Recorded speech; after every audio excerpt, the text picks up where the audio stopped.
I am happy to be here today presenting to everyone and looking forward to an informal but hopefully informative presentation.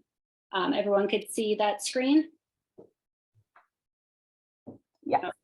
Perfect. So I am a certified specialist in oncology nutrition. I hold a registered dietitian credential. I'm certified in the state of New York, and I have a master's in science, a little out of order, but those are what all of those letters mean after my name. And especially when it comes to cancer and nutrition and survivorship, there is so much misinformation out there. So I always stress to friends and family and people I'm working with to make sure you are getting your information from a trusted resource. So nutrition matters. Nutrition plays a big part in living an overall healthy lifestyle, especially after cancer treatment. A healthy lifestyle can reduce the risk of a cancer recurrence. It could lower your risk for other chronic diseases like heart disease. It could give you more energy. It could help improve your mood. Nutrition and lifestyle changes for cancer prevention are similar to those recommendations for overall health and well-being. So this is something everyone in the family, everyone in the household, really anyone could be following because it is the recommendations for a general healthy diet. Research has shown that excess weight increases the risk of up to 13 cancers, including colorectal, breast, postmenopausal, endometrial, esophageal, pancreatic, gallbladder, kidney, and liver. So eating healthy foods is one of the ways that we could help prevent or minimize excess weight that we might carry. So all of these recommendations that I am going to be speaking about are really there to help reduce the risk of a cancer recurrence, reduce the risk of cancer in those who have not been diagnosed, and they are all evidence-based. So a plant-based diet, that is really the most important recommendation. It doesn't mean that we could only eat plant foods. It doesn't mean that we have to be vegetarian or vegan by any means. But I do like the terminology because it highlights that we are eating plant foods, that our diet is based in a lot of plants. And what are those plants? Fruits, vegetables, whole grains, nuts, seeds, soy foods, all of these things that are going to be beneficial to help provide our body with fiber, with antioxidants, with phytochemicals, and all of these things are coming from these whole, natural, minimally processed foods. It's important also that we eat adequate amounts of protein. It helps to maintain, build, or repair muscle. It helps to maintain a strong immune system. Protein is also used for many different cellular functions throughout the body. So an important component of our diet to make sure that we're including, and something that I will dive a little bit more deeply into in a few minutes. Or that's the first topic. So protein. So we do want to incorporate plant proteins such as beans, legumes, soy foods, nuts, and seeds. And this, again, it doesn't mean that these are the only protein sources that we want to be eating. These are part of what we want to be eating. And a great way for somebody who might not be as used to eating these foods is to start by replacing one meal a week with something that's plant-based. So that could mean a lentil soup. It could mean a vegetarian chili that's beans instead of meat. It could be a salad with some chickpeas on top for the protein. There really are somewhat simple and easy ways to get more plant foods into our diet and start reducing a little bit of those animal foods that we eat. We do want to have adequate amounts of protein, like I said, so that's about 2 to 3 servings per day. So if we think to incorporate some sort of protein source at each meal, we would be hitting those servings. Most Americans are not eating an inadequate amount of protein. Most people are getting enough. We do want to choose seafood and poultry as our primary animal protein sources. That could be any type of shellfish or fin fish. It could be chicken, it could be turkey. And again, those plant proteins are included in those total servings per day. The foods that we do want to limit, red meat, we want to be eating less than 18 ounces per week. And we want to avoid those processed meats, especially things like hot dogs, bacon, sausage, salami, ham, bologna, even pastrami, roast beef, things that are made from beef or pork or multiple of those ingredients, and cured and preserved. They are not good for us. They have been linked with higher incidences of colorectal cancer. So it is something that we want to get out of our routine of eating. If we are buying a package of bacon at the supermarket, I would say it's time to rethink that purchase. Fruits and vegetables. We want to include many servings of these. It's no secret that fruits and vegetables are healthy for us. The more, the better, and the more variety, the better. They each contain their own vitamins and nutrients and beneficial properties. So we do really want to try to eat a wide variety of different foods. When it comes to grains, we do want to choose mostly whole grains. So I listed some on here, but a question that I get a lot is, what's the difference between whole wheat and whole grain? And it's a common and confusing thing to think about. But if you are holding a package of cereal, a box of cereal, a loaf of bread, and you flip it over and you read the ingredients, you really want to look for that word whole. That should be the first ingredient. So it would say something like whole wheat, whole bran, whole grain oats. And that's how you know that it's a whole wheat product, because marketing departments are very smart and they know that if they put wheat in big letters across the front of certain packages, people might be fooled into thinking that it's a healthier product than it is. So we really want to make sure that we're getting those whole grains, because the whole grains have more fiber, they're higher in phytochemicals and antioxidants. They just overall have more nutritional value compared to the refined grains that do not have these things. Another good rule of thumb is, if you're looking at that nutrition facts label, look at the fiber. If there are 2 or more grams of fiber, it indicates that there, of course, is fiber in that product. Ideally, it would be coming from that whole grain. Some products do have fibers added to it, and that would just be found by reading the label further.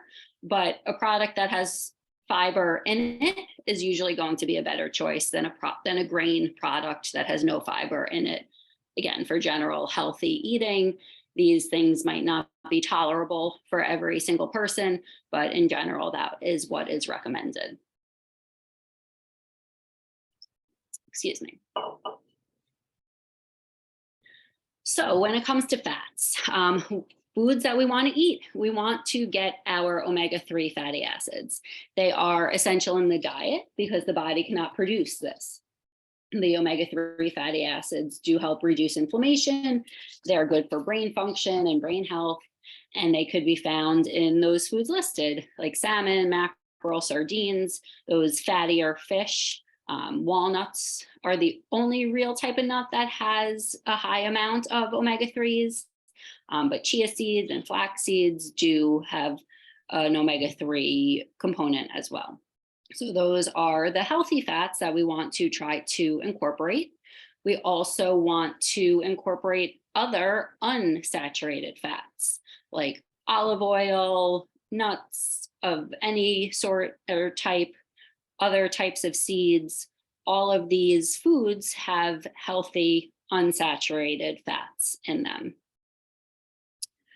The foods that we want to limit, on the other hand, are saturated fats. So again, back to that red meat that we want to limit. Another reason that we do want to limit it is because of the high saturated fat content. These mostly are solid at room temperature. So if you think of the marbling in the meat or the fat around a piece of meat, a stick of butter, those foods are going to be higher in saturated fat. And saturated fat is not a healthy fat. It's the one that we do want to try to limit in our diet. We also want to limit fast foods and other highly processed foods, kind of like eating fruits and vegetables. That kind of like the fact that fruits and vegetables are healthy is not a secret. Fast food being unhealthy is not that big of a secret.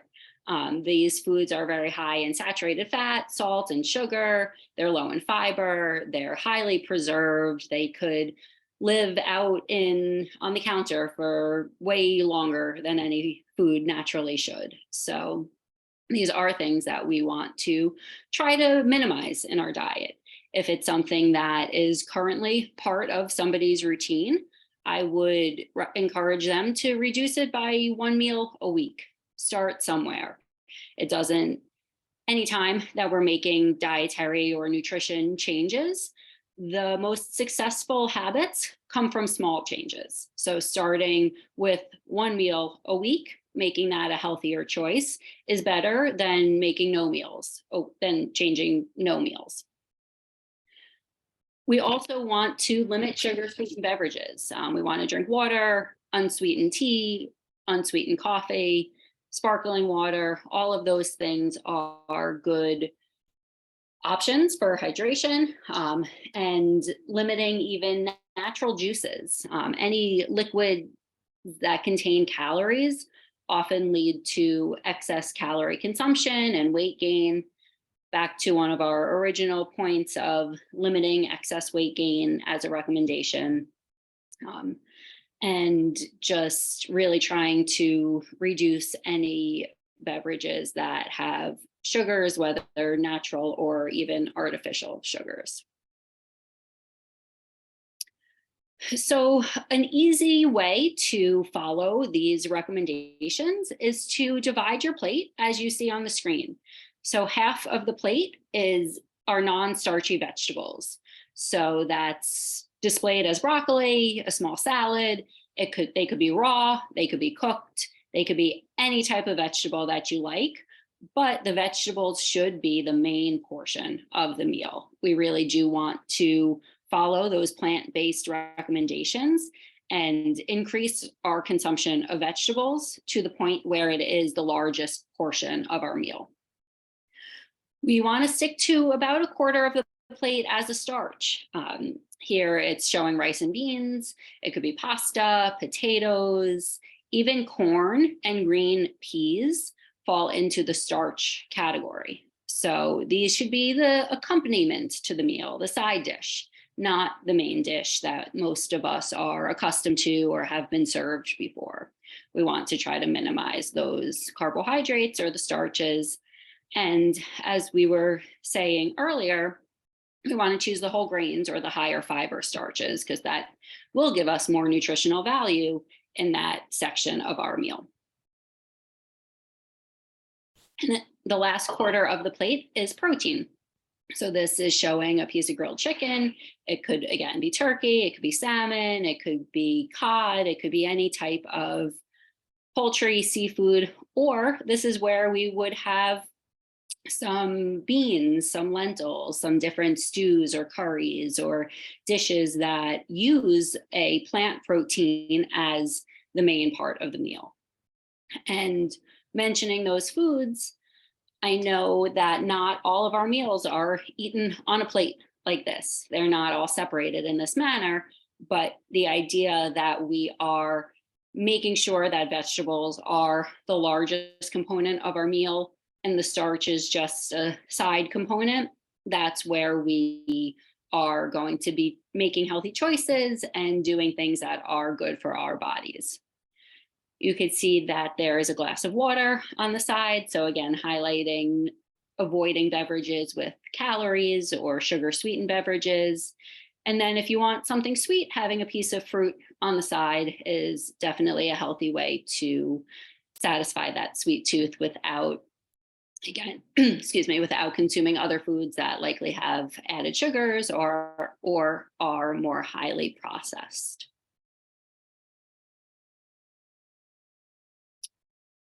Another tip is to not rely on dietary supplements or vitamins. We do really want to eat those fruits and vegetables and get our vitamins and minerals that way. The body processes food much more efficiently and in a beneficial manner when we're eating real food, when we're chewing it, when we're having our saliva help break it down, when our stomach is breaking it down and then it's processing through our body. When we take something in a pill form, we're losing a lot of those benefits. We're losing some of those helpful functions that come along with eating real food. So there unfortunately are no supplements that are widely recommended for the general population. They are necessary for certain people in certain circumstances, but we do not want to be relying on dietary supplements to obtain our vitamins or our minerals. We want to be getting those things through our food. Physical activity. 30 minutes of exercise at least 5 times a week, or being active for about 150 minutes per week, is considered a healthy lifestyle. And finding something that you enjoy, that's really the key with all of this. It could be walking, it could be running. If you hate either of those, you could swim, you could row, you could use resistance bands while you're sitting on the couch. I often use the phrase purposeful movement. Any way that you're moving your body for the sake of moving your body is going to be beneficial and does count towards those physical activity minutes. We do want some sort of moderate intensity physical activity, so maybe a brisk walk or incorporating some things that are getting our heart rate up a little bit if that is safe for you. But the more active you are, the greater the benefit. So it's certainly not limited to these things, but it's also not limited to the gym. We don't have to be lifting weights or doing anything strenuous for our bodies. We could just be moving them and being active throughout the day. So I have mentioned it now a couple of times. We do want to avoid excess weight gain. There are many ideal body weight calculators or BMI calculators available online. Ideal body weight and BMI are not the most universally accepted measures of health, but they do give us some sort of insight to, for our height, where our body weight should be. So you could look a little bit higher, a little bit lower, plus or minus about 10% of that specific number of an ideal body weight gives you a good range of where you should be. And just watching that you are following these things, these recommendations. If you are carrying some excess weight and you are still following these recommendations, there is still great benefit to eating healthfully and living within these healthy lifestyle recommendations. So that is the bottom line, that we want to make sure that everyone is trying as best as they can to incorporate these recommendations and get to live a healthy lifestyle. These recommendations can all change depending on your symptoms, if there are any symptoms present or still lingering from treatments, if it has been weeks or months or years after treatment. We all know that different things really have an impact on our body. So being kind to ourselves and figuring out what works for you, starting with a small change, but really working to try to follow some of these recommendations that I've discussed tonight. If you are a patient of the Perlmutter Cancer Center, everyone has access to nutrition services there. There are other dietitians throughout the NYU health system, so it is relatively easy to get in touch with a credentialed provider, a registered dietitian who will be able to work with you and your medical history, your current status, in helping make a plan that's tailored for you. because tonight is all of the general recommendations that are encouraged for the majority of the population of survivors, but every individual is different. And excuse me, as dietitians, we do really work hard to individualize our recommendations when we are working directly with individuals.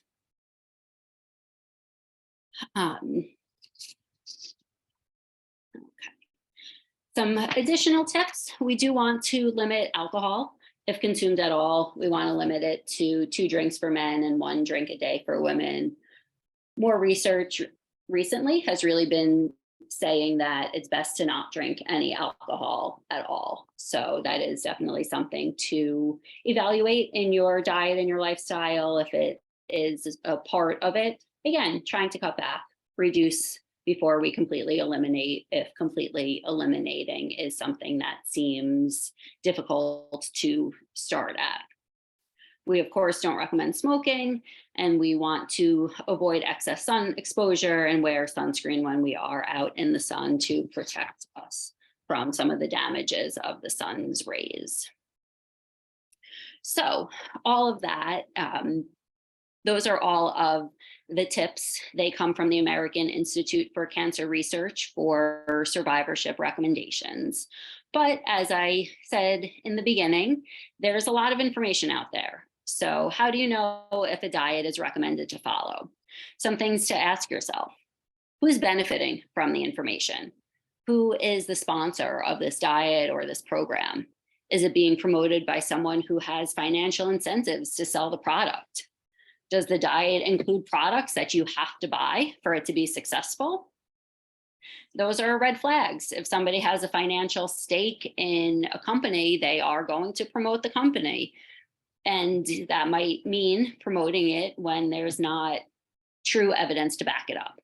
So you also want to see if they're just citing patient testimonials or if they are citing larger evidence-based research, if they're looking at studies of multiple people and not just individuals. Is the practitioner who is promoting this diet or these recommendations credentialed to be giving diet advice?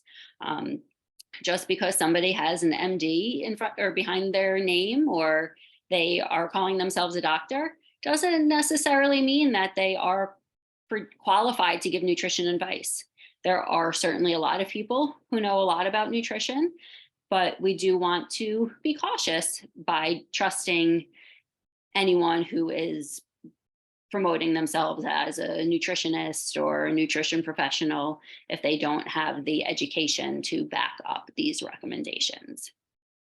And lastly, does it sound too good to be true? Unfortunately, things that are usually are too good to be true.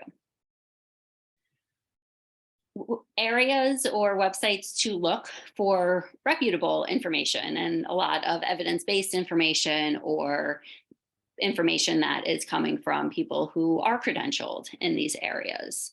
So I mentioned it already, but the American Institute for Cancer Research has wonderful and very extensive nutrition information on their website. So they really are a great place to start to get recipes, to find ideas, to look up information about cancer fighters in your foods. So that is at the top of my list of places to go. Another great resource is cancerdietitian.com. It has a lot of different lifestyle tips for cancer prevention and survivorship from a registered dietitian. She's somebody who's been working in the field for many years and has created this business for herself and has a lot of free resources online, downloadable guides and handouts. And another great resource is oncologynutrition.org. So it's a group website for registered dietitians that specialize in oncology care. And in some of the areas of that website are eating recommendations and frequently asked questions. So you could get a lot of great information there. They have some of those common myths and misconceptions around eating and nutrition when it comes to cancer answered on their website. Some additional places to go if you're looking more for recipes of healthy meals to make for yourself, for your family, for your friends. Cookforyourlife.org and Elixir Kitchen. They both have a lot of recipes, some videos, different ways to find find different and potentially new things to cook. It's not always easy to figure out what's for dinner, and some of these resources are a great place to look for inspiration and new ideas. And I know specifically with Cook for Your Life and with AICR.org, you could filter the recipes for specific symptoms, for specific meals, for specific types of foods. So they really can be customized to find what you're looking for pretty quickly. So thank you very much for your time and attention. And I am happy to answer questions that we might be thinking about. Thank you so much, Rebecca. That was great. Our first question is, do you have any recommendations for patients or dietary recommendations for patients with breast cancer? So all of these recommendations, again, would be what I would encourage for somebody with breast cancer. A lot of questions surround soy and breast cancer, and it is something that can be consumed. Tofu, tempeh, edamame, soy milk, all of those things have been shown to not only be safe, but actually be beneficial for people with breast cancer or anyone, again, who's looking to follow a plant-based diet. Great. And we have a question about what your view is on the keto diet. It's a great question. It is definitely something that has gotten a lot of attention lately, more a couple of years ago than I've been seeing very recently, but still in the media, still something that a lot of people have questions about. My first concern with it is that it limits fruits and it reduces your consumption of vegetables, because fruits are high in carbohydrates, which the ketogenic diet limits. And even vegetables, even the non-starchy ones, do contain some carbohydrates. So you are limited in the consumption of that. So for those two first reasons, I am leery of somebody following it, because they would be missing out on those vitamins, minerals, fiber, nutrients from consuming those foods. I think that I know that the research is not there to support it in cancer treatment. There is some minimal information with brain cancer, but it's not something that is widely practiced or recommended. So it is certainly a diet that's devoid in a lot of essential vitamins and nutrients, and it's difficult to follow. So if it's somebody that is just finishing treatment and maybe having some lingering side effects, it's not something that I would encourage following. The only part that I do agree with somewhat is reducing carbohydrates, not to the level that the ketogenic diet promotes, but thinking again that we are eating carbs as a side portion of our meal, that we're not making it the main focus of our meal. We tend to overconsume carbohydrates. We could eat a lot of pasta, a lot of rice pretty easily. So those are things to consider and things to try to minimize, but I don't encourage completely eliminating them as the ketogenic diet promotes. Okay. We have a request about if coconut water is good. So coconut water is high in potassium, so that could be good for some people. Again, I usually say stick with water, sparkling water, unsweetened tea or coffee. Coconut water still has carbohydrates in it. So for somebody with diabetes, I wouldn't be recommending it. Even the natural coconut waters have some sugar or carbohydrates in it. Other brands have added sugars. So if we're drinking it for the potassium benefits, I say eat a banana, have a side of a baked potato with a meal, and get your potassium through those foods rather than drinking a large amount of coconut water. If somebody's drinking it because of the flavor and the taste of water is off, that I know could happen after cancer treatment, I would encourage you to slice up some cucumbers and put it in your water and let it sit and flavor the water that way. Watermelon flavors water very well and easily. So putting a couple of cubes in a pitcher and then letting it soak in the fridge, infusing the water with different fruits, vegetables, or mint or other herbs, that would be my recommendation if we're looking for something that has a little bit of a flavor. Or teas. We could do iced tea, we could do hot tea, again, just unsweetened. And we have a question about what is the suggested guidance for max grams of sugar per serving? That is a great question. There are guidelines for it. I just don't know them off the top of my head. The recommendation that I usually encourage people to follow is if you look at the ingredient list, if it has sugar or any form of sugar as one of the first 3 ingredients, we probably want to choose a different product. So it could say sugar, it could say brown sugar, it could say honey, syrup, maple syrup, corn syrup, high fructose corn syrup, molasses, sucrose. All of these things are sugars. And if it's that high in the ingredient list, most of the time, it's not a great product choice. So looking for an alternative, looking for something where maybe there is some sugar on the ingredient list, but it's lower down because all of the ingredients are listed by weight. So the first ingredient listed has the largest weight or volume in that product. So we don't want to be choosing products that have sugar as one of the main ingredients. I would also encourage you to look at the total grams of carbohydrates and the fiber. So even for people with diabetes, that's the recommendation. Not necessarily looking at the grams of sugar, because the grams of sugar are included in that number of total grams of carbohydrate. And that's really what we want to be mindful of and be watching our portion and looking at the fiber to choose products that are higher in fiber.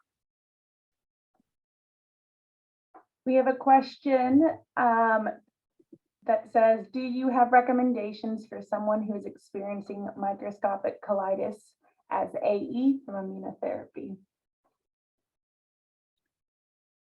Yes. So if the colitis is resulting in active diarrhea, I would recommend for a period of time to consume a lower fiber diet, foods that are softer, that are well cooked, foods that are going to be easier for your body to digest and less irritating for your colon, making sure that you stay hydrated. I would also encourage you to ask your provider to run a vitamin D level. There are some studies that show low vitamin D levels being linked with higher incidences of colitis. So it's an easy lab for it to be added onto blood work. Most providers are okay with running it. And vitamin D is something that a lot of people are deficient in. So something that supplementing will help make sure that your body has adequate stores of it, but just another consideration. So mostly the lower fiber diet. I would encourage fermented foods and foods that contain probiotics. So for example, yogurt or kefir. Both of those have beneficial probiotics in them, or healthy bacteria for the colon and the GI system. Both of those products are also very low in lactose. So that's a common misconception that I hear a lot, that, oh, I'm lactose intolerant, I can't have yogurt. I often ask the person, when was the last time you tried it? Some people, it's true, cannot tolerate it, but a lot of times people have been unnecessarily avoiding it. So if you are having diarrhea, if you've been taking any antibiotics recently for any reason, I always encourage making sure that we are repopulating our gut with those healthy bacteria from probiotic rich foods, including fermented foods and those dairy products. Great. We had a couple questions about taking fish oil, coconut oil, palm oil supplements, or within food. What are the current recommendations for that? Yes, so very different items. So first, to address coconut oil and palm oil, we do not want to eat those foods or consume them. So both of those are very high in saturated fats. So we want to minimize the consumption of them. So I usually say it's okay to cook with coconut oil if you want that coconut flavor in a specific dish, but I would not encourage anyone to switch over from using oils, olive oil, avocado oil, vegetable oil, to using coconut oil because of the difference in the saturated fat. Omega-3s, on the other hand, are the healthy types of fats. So first, again, I would encourage somebody to get it through their diet, consume those fatty fish. We said salmon, sardines, mackerel, anchovies. I know those are not always everyone's favorite types of fish, but those are the ones that are high in omega-3s. If those are not on your menu, walnuts, chia seeds, ground flax seeds or flaxseed oil, those are all good foods to consume that do contain omega-3s naturally. If all of those foods are off your menu for various reasons, then yes, I would say an omega-3 supplement would be appropriate because, as I mentioned earlier, it is an essential nutrient. We don't make it in our bodies. So supplementing with it is usually safe. You want to look for a supplement with both EPA and DHA. Those are the types of omega-3s. So it is okay to supplement with it most of the time. You always do want to run it by your provider if you are starting any new supplement, just to make sure that any other medications or things that you might be on personally wouldn't be contraindicated with adding the omega-3 supplement in there. Thank you. Are organic foods better than normal foods? Very common question. They are lower in pesticides. They are usually grown in more sustainable manners, but they don't have a higher vitamin or mineral profile than conventionally grown foods necessarily. So the recommendations are to make sure you're eating fruits and vegetables. So if you can choose organic, that is absolutely fine.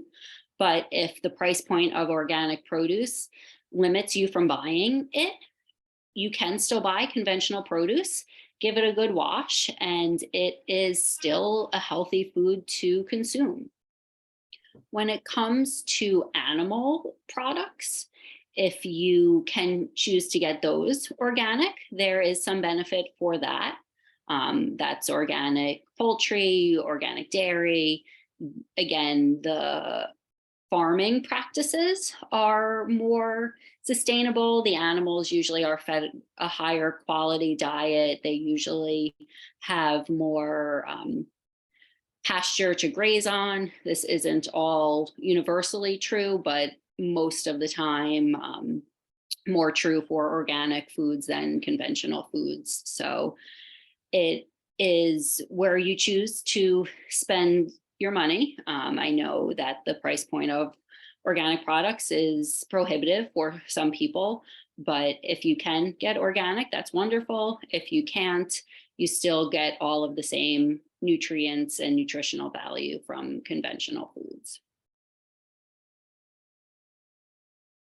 All right. We have a couple more questions. Someone wants to know about what your thoughts on sugar substitutes such as xylitol. So xylitol is a sugar alcohol. Xylitol, mannitol, and sorbitol are all sugar alcohols. They are non-caloric sweeteners. They are used similarly to aspartame or sucralose or sweet and low and Splenda type sweeteners. They give a lot of people an upset stomach or gas or bloating. So they're not that tolerated for a large majority of people.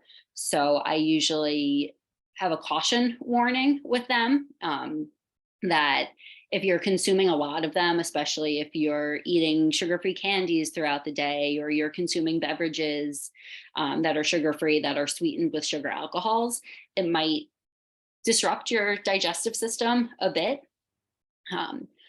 But the bottom line is that when it comes to sugar, whether real cane sugar, whether natural honey, whether artificial sweeteners from sugar alcohols or the other artificial sweeteners like sucralose, we want to minimize all of them. Our diet, our food landscape has become so saturated with sweet products, and just moving away from them, reducing our consumption of those foods are going to be healthier choices, because most of the foods that would contain those products are likely going to fall in the moderately to highly processed food category anyway. So they are not likely to be the healthiest choices. There are caveats with all of these things, individual products that might be beneficial for an individual that might need to have that over real sugar for blood sugar reasons or other health reasons. And that's why working personally with a dietitian is always a good idea. Somebody that could look at your specific needs, your tolerances, your intolerances, your medical history, because I could give answers to all of these questions, and they're wonderful questions, and I'm happy to be spreading the information, but sometimes the answers are not always applicable to every single person. Great point. Do you have any recommendations for good foods to eat if you need to gain weight? Absolutely. So I work with the GI cancers at the Perlmutter Cancer Center. So a lot of the patients that I'm working with are having issues eating. It's very common to lose weight with any type of chemotherapy or cancer treatment. So I usually encourage people to start with the healthy fats. So we've talked a bit extensively about the omega-3 fatty acids and the foods that contain those, but also things like avocados, peanut butter, any type of nut that you like, some chia seeds, hemp seeds, sunflower seeds. All of these foods are higher in fat, and fat is the most calorically dense component compared to protein and carbohydrates. So what that means is that we don't have to consume as much of a volume of foods when they have fats in them to get the calories.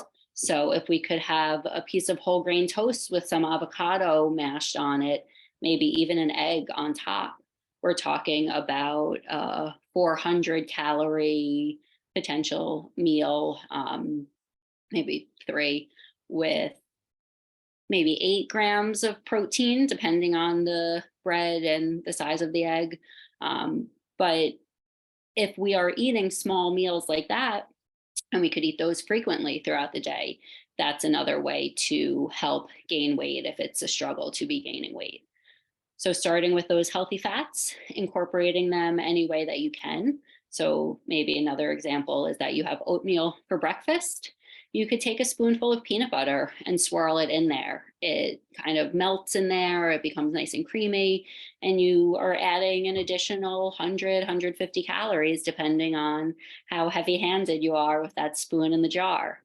I will say I recommend natural peanut butter, the type that you have to stir once, stir the oil into it because it separates.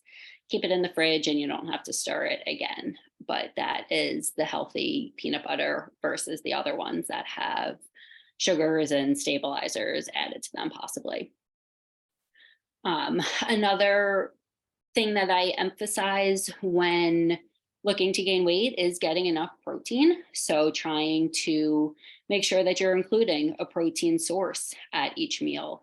I've talked about which foods are in the protein group, but quickly again, any seafood, any poultry, beans, nuts, seeds, soy foods, eggs, Greek yogurt, cottage cheese, kefir. Those are all high protein foods. So picking one of those and building your meal around that is always beneficial. Great. And we have a question about your views on intermittent fasting. And if so, what intervals would you recommend? A hard question to answer for a general audience. There are some benefits with intermittent fasting in certain populations and for certain periods of time. The idea that I like the most about intermittent fasting is that we are not eating for a period of time. And that could just be a general overnight fast, that we stop eating by 8 p.m. and we don't eat the next morning until 8 a.m. That's a 12-hour fast. And I would pretty much encourage almost anyone to try to follow that as a minimum daily healthy habit. Again, the part that I like about that is that we're stopping eating around 8 or 9 p.m. because late night eating has been linked with higher body fat percentages, excess calories that we're consuming. We are often not really hungry at that time of night and we're eating more out of habit. Our bodies also don't have time to use that energy. Food is really fuel. Food is energy for our bodies. And when we are eating late at night, it ends up being stored more than fueling ourselves. So the principle of intermittent fasting, where we're closing the kitchen at a certain hour and trying not to eat until a certain hour the next day, if you are healthy and able to do that, I would fully encourage it.